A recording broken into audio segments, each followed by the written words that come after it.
Hello, Milwaukee.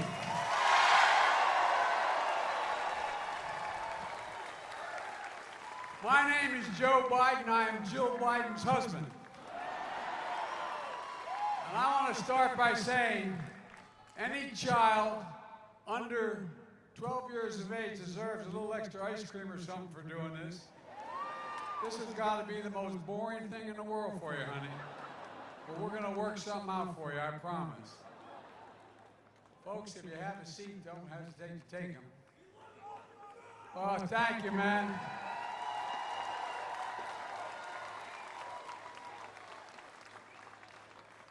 Well, you know, I think this is getting to be a pretty good year for a Labor Day. Eduardo, thank you for that introduction. It's great to be with Governor Evers, Representative Gwen Moore. Where's Gwen? There you go, Gwen. I love you, kid. You've been there every step of the way when I've needed help as president. Thank you, thank you, thank you. And Mayor Johnson, where's Mayor? Where's the mayor? There you go. You got those two beautiful girls in the sun. I tell you what. You got to tell your girls, you got to be patient with we dads. We're hard to raise. We're hard to raise. And where's the county executive? Stand up, big guy. I think these two guys spend all their time in the gymnasium. They look like they're in too good a shape. I want to thank Tammy. She couldn't be here today. Who's a champion of working people and always there. You know, and the same goes for Lieutenant Governor Mandela Barnes, who couldn't be here, but he's going to be your next United States Senator. Oh, he is. I want to thank Liz Schuler for her fearless leadership of the AFL-CIO, and thanks to Pam for your leadership of the AFL-CIO here in Milwaukee. Thank you, thank you, thank you. Where is she? Back here. Okay, there you are, Pam. Okay, I was wondering where everybody sit. And how about actually having the union guy as the Secretary of Labor? I tell you what, if you're going to be in a foxhole, you want Marty in there with you.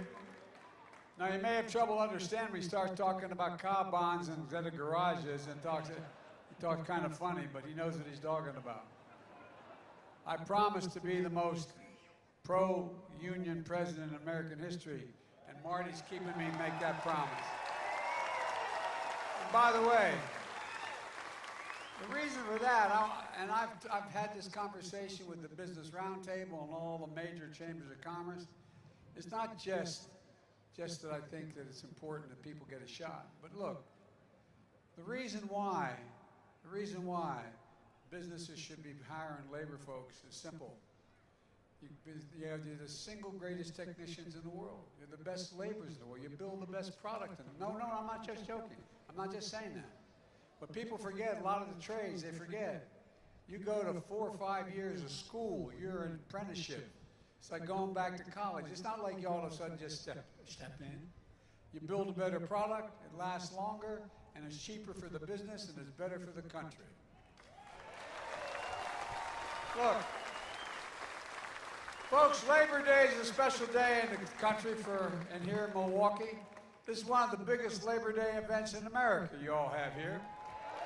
And it's a special day to me as well. Because the fact of the matter is I wouldn't be here without unions. Unions. Electricians, iron workers, letter carriers, teamsters, laborers, bricklayers, transit workers, plumbers and pipe fitters, steel workers. I wouldn't be here without cops, firefighters, teachers, nurses. I wouldn't be here without painters, pilots, auto workers, custodians, carpenters, grocery store workers, steel metal workers, and so many others. That's not a joke. That's not a joke. I got elected when I was 29 years old in the United States Senate with a state that had recently been right to work. You know why? Because union labor endorsed me and fought for me. So the bad news for you all the time here because of you. Look, the middle class built America. Everybody knows that. But unions built the middle class. That's a fact. That's a fact. Look, folks, I believe we're at an inflection point in American history. I really mean that. It comes around every 5 or 6 generations. A inflection where one of those moments where everything's changing. Everything's changing. And we're going to have to ask whether we want to be a country that moves forward or backwards. We're going to build a future, or we're going to obsess about the past. I've said many times, we're the only country in the world that's come out of every crisis we ever faced stronger than we went in it. No other nation has done that. And we do it because we've been a nation of unity, of hope, of optimism. Not a nation of division and violence and hatred being preached by some others. I want to be very clear up front. Not every Republican is a MAGA Republican. Not every Republican embraces that extreme ideology. I know because I've been able to work with mainstream Republicans my whole career. But the extreme MAGA Republicans in Congress have chosen to go backwards, full of anger, violence, hate, and division. But together, we can and we must choose a different path. Forward. No, I really mean it. We have to. A future of unity, of hope, of optimism. We're going to choose to build a better America. A better America. There's no question it's been a hard few years, but we've come a long way. Today, COVID no longer controls our lives. More Americans are working any time than all of American history. Last year, more people applied to start small business than any year in history. But it didn't just happen. We never gave up. We never gave in. And we are delivering for working and middle-class Americans now. Now.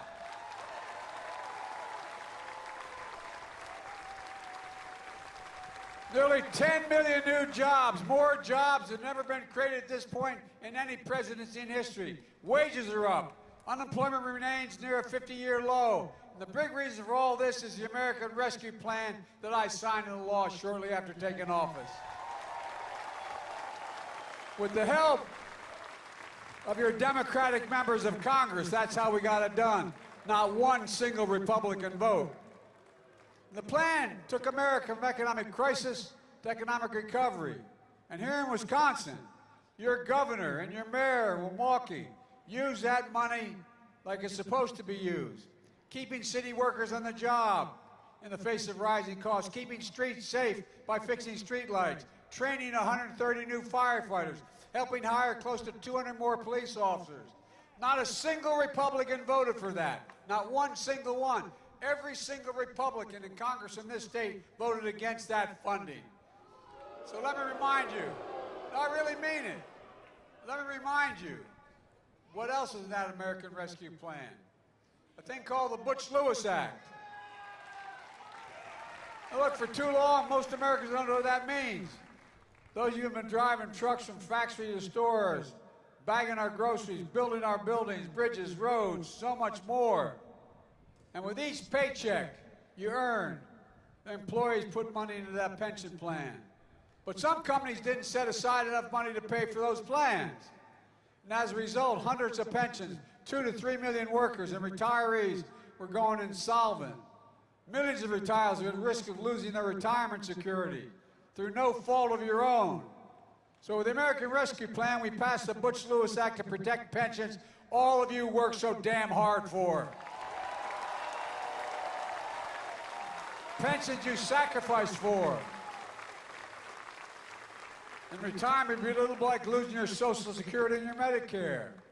It's one of the most significant achievements union workers and retirees, for union worker retirees in over 50 years. And I'll say it again, not a single Republican congressman voted to protect your pensions. Not one. And by the way, I know a lot of them wanted to vote for it. They're afraid of losing primaries in this new Republican Party. They also passed once-in-a-generation investment in our nation's roads, highways, bridges, railroads, ports, water systems, high-speed internet. Folks, your governor's already repaired over 5,000 miles, 1,500 bridges in Wisconsin alone. Just a start.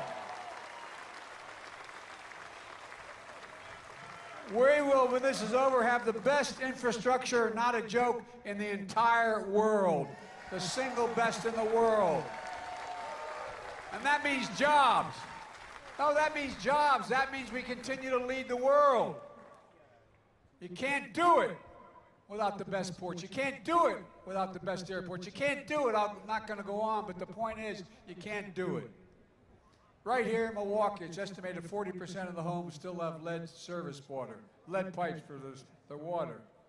Because of the infrastructure law, this city is receiving millions of dollars to replace those lead pipes, to make sure families have safe drinking water. Your child shouldn't have to worry about turning on the faucet or going to school, going to the water fountain, and worried about any kind of lead in the water.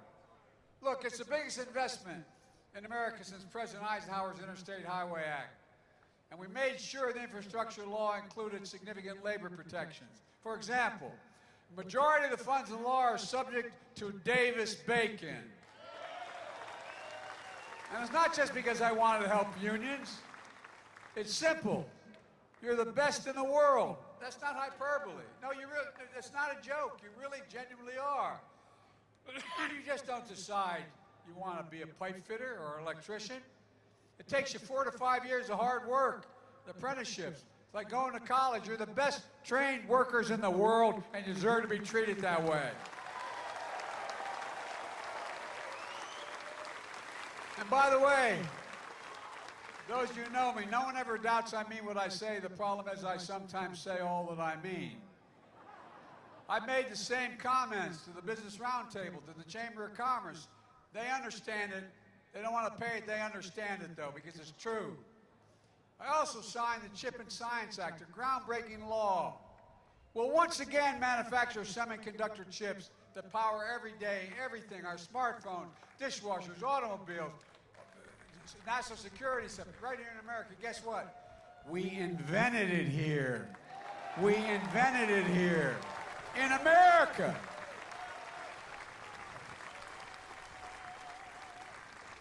By the way, the reason why last year, inflation was so high, you know the biggest reason? Cost of automobiles. You know why they cost so much? They didn't have the computer chips to make the automobiles.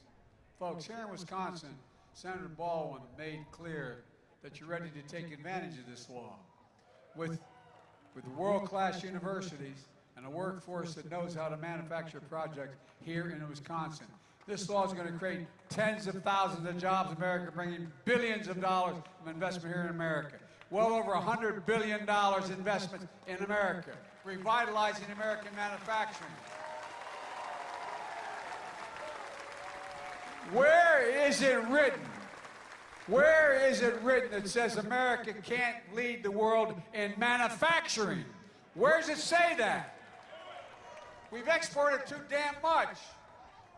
In fact, next week I'm going to Ohio for the groundbreaking of a multi-billion-dollar semiconductor manufacturing plant. The company is Intel.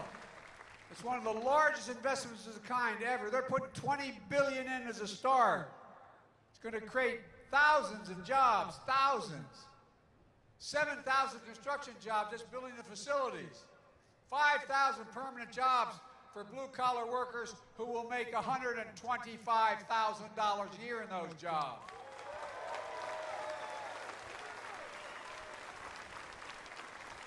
And by the way, if you take a look, manufacturers all over the world are coming to the United States, from Korea, from Japan, from all over the world. Why?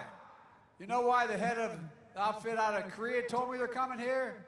Because we have the safest environment and the best workers in the world. That's a fact. We do. I'm not just saying this. This is real.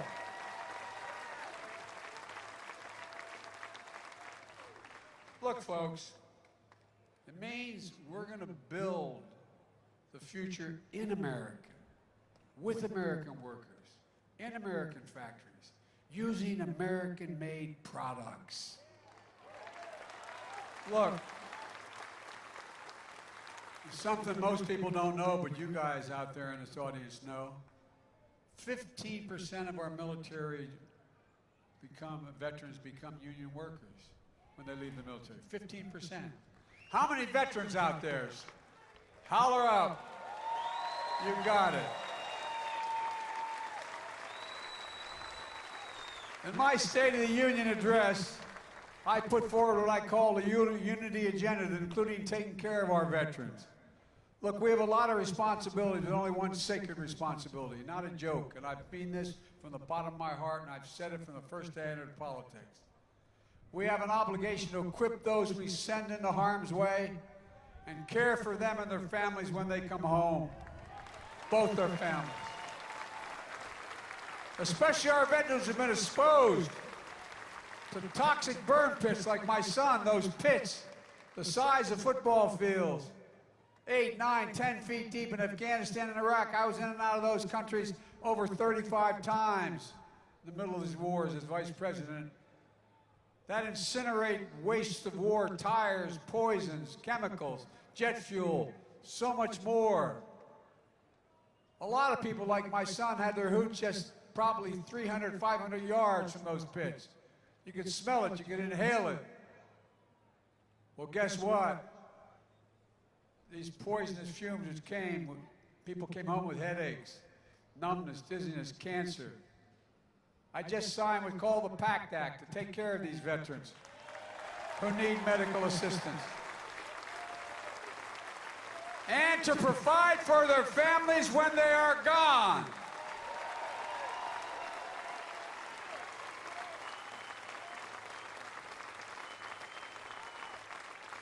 For God's sake, it's the least we can do. It's the least we...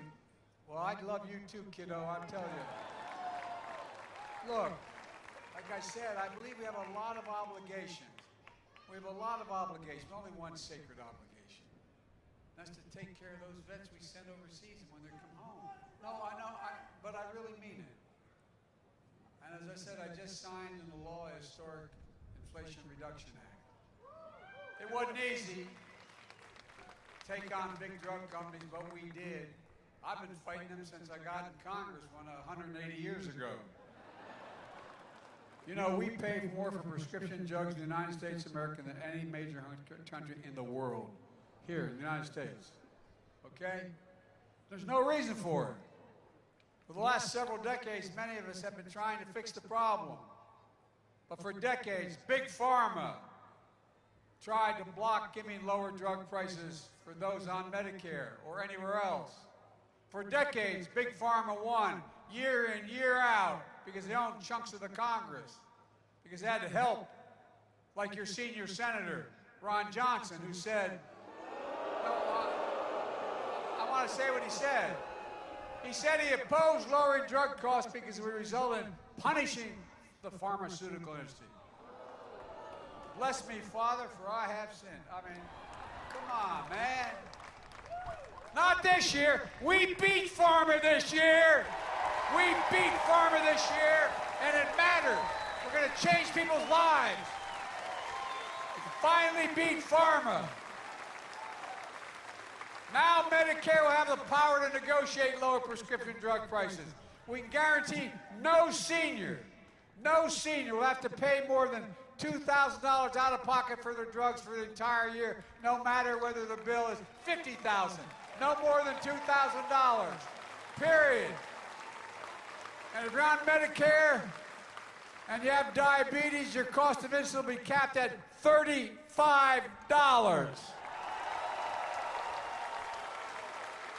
And by the way, there's a reason for that. You know how much it costs them to make and package the insulin for diabetes? $10. 10.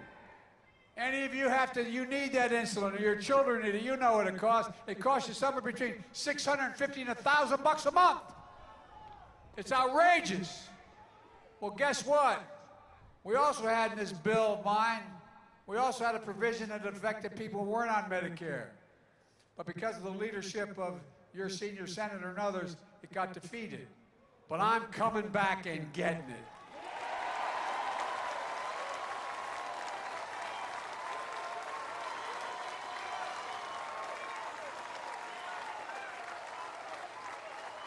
Imagine, think about this. Imagine being a mom or a dad. I mean this from the bottom of my heart. Imagine being a mom or dad with a kid with type 2 diabetes, knowing you need that insulin, and you don't have the insurance. You can't pay for it. I'm not joking. Think about it. Think about how it'd rip your heart out. It's wrong. It's simply wrong, and we're going to end it. It costs $10, and you can make 35 if you want. That's it.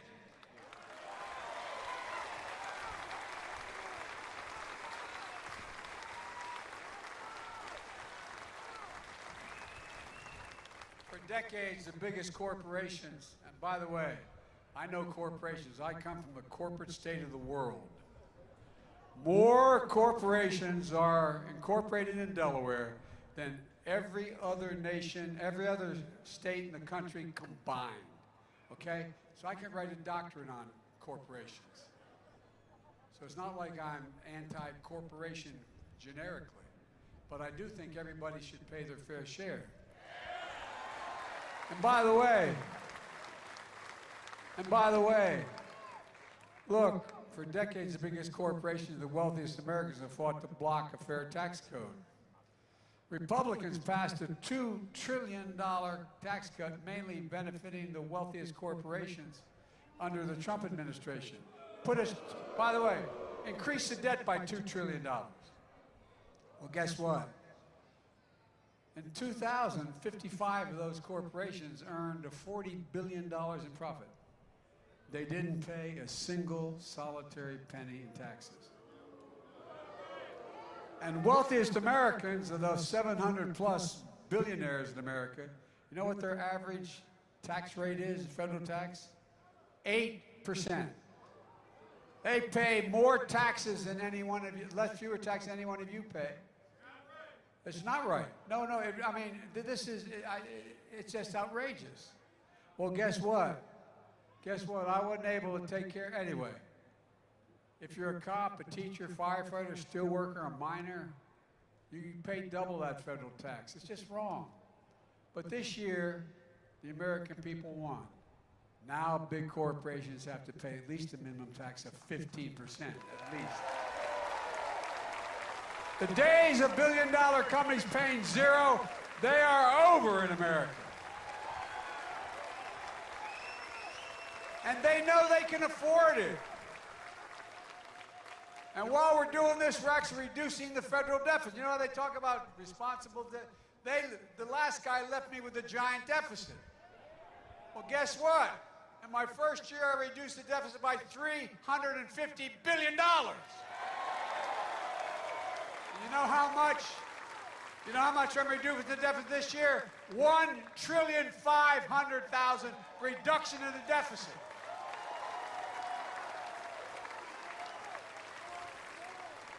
And by the way, just by dealing with allowing Medicare to negotiate drug prices, it means Medicare doesn't have to pay out that many tax dollars to buy them.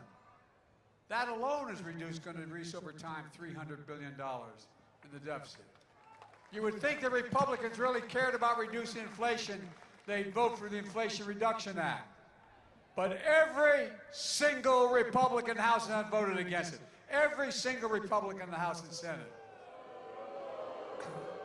Now, I admit, some of them voted against it. They thought it made sense, but they couldn't let Biden, quote, have a victory. It's not my victory, it's the American people's victory.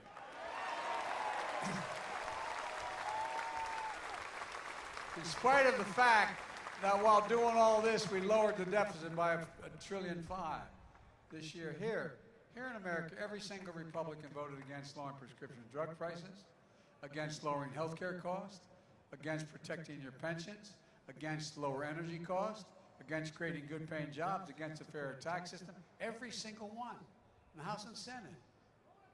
Every one. And one thing more. When Franklin D. Roosevelt signed the National Labor Relations Act, when it passed in the 30s, he didn't say it was okay to be a union. He said, in the act, it says we should encourage unions. Encourage. Well, I'm encouraging unions. That's what I've been doing from day one. It includes the public service sector workers in Wisconsin as well. Today, support for unions in this country is higher than it's been in nearly 60 years. Think about this. You guys know the numbers. Unions have more support today in America, in public opinion, than any time in 60 years. It's a key way to building the economy, to grow us from the bottom up and the middle out. I'm so sick and tired of trickle-down economics. I come from a family where my dad worked hard. He worked like hell. We lived a decent middle-class life. We lived in a 3-bedroom split-level home in a development that was, the area was growing, with 4 kids and a grandpa. I sometimes wonder, anyway, I wonder, it was great for us, but those walls are thin. But all kidding aside, we did fine, no complaints. We did fine. But here's the point. The biggest contrast from what MAGA Republicans, the extreme right, the Trumpies, they want to go to Congress. These MAGA Republicans in Congress are coming for your Social Security as well. Now, by the way, as I said, you might think I'm making some of this stuff up is so outrageous, but here's the deal, guys. The Republicans, read the Republican campaign plan, the Senate campaign they put out this year.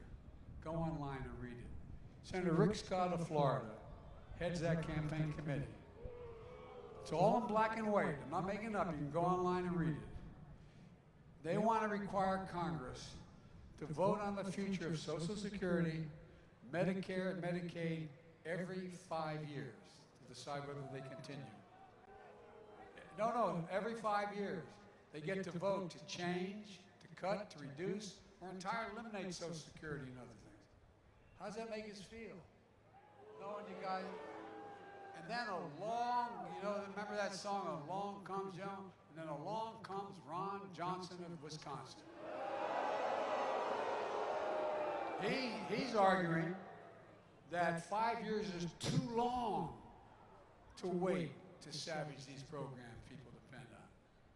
He wants to put Social Security and Medicare literally in that chopping block every single year, treated like any other appropriation. Let me remind you, you paid for your Social Security Medicare. Taken out of your paycheck at the time you're 18 years old. The same guy who said, he's the same guy who said if Republicans get control of Congress, they're coming after the Affordable Care Act again. Denying health insurance to anyone with a pre-existing condition. That's the only reason they're able to get it. The only reason they get, if they have a pre-existing condition, the only way to get insurance is because of the Affordable Care Act. That's not a joke. This guy never stops. But guess what? I ain't stopping either.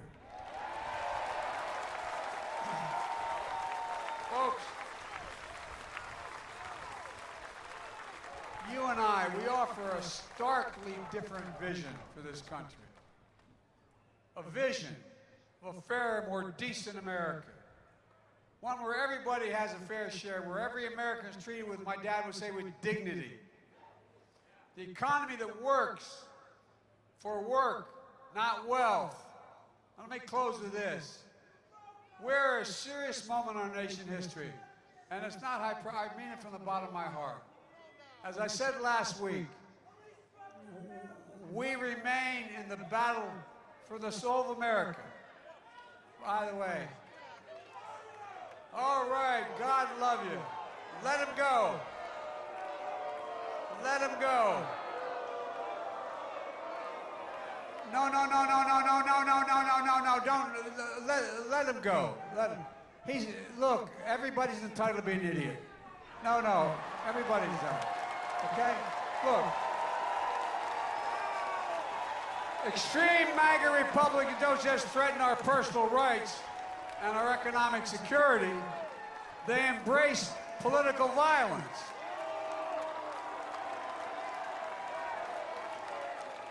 Look, the reason, I'm not talking all Republicans, I'm talking about these extreme MAGA Republicans. Think about it. Think about it. The definition of democracy is you accept the will of the people when the votes are honestly counted. These guys don't do it. Name me a democracy in the world where a leader argues to engage in violence. To this day, MAGA Republicans in Congress defend the mob that stormed the Capitol, and people died later. Senator Johnson said it was, by and large, a peaceful protest. Have you seen the videos, what happened that day? Listen to the stories of the members of both parties of Congress and the jeopardy they were put in. Cops attacked and assaulted, speared with flagpoles, sprayed with mace, stomped down, dragged, brutalized. Police lost their lives as a result of that day. And the MAGA Republicans and your senior senators said it was a peaceful protest. Folks, you can't be pro-insurrectionist. I'm being deadly earnest now. There's no democracy where you can be pro-insurrection and pro-democracy. So when I say the democracy is at stake, I mean what I'm saying, literally. You can't say support law enforcement and call the people who attacked the police on January 6th patriots. This was an attack on American democracy and all we stand for. Imagine if you go home this afternoon, turn on the television, and saw several thousand people storming the British Parliament, knocking down the doors, threatening their lives, trying to overthrow the election of the new Prime Minister, and people dying. What would you think? No, I'm being deadly earnest now. Honest to God, what would you think? You'd think this is not a democracy. Well, let me tell you something. Let me tell you something. This is why in this moment, those of you in this country, Democrats, Republicans, and mainstream Republicans and Independents, we have to be stronger and more determined and more committed to saving American democracy than the MAGA Republicans and that guy Alcantara are destroying democracy. Because democracy is at stake. You got to remember who we are. We're the United States of America. There's nothing we can't do if we do it together. God bless you all, and may God protect our troops. Thank you, thank you, thank you.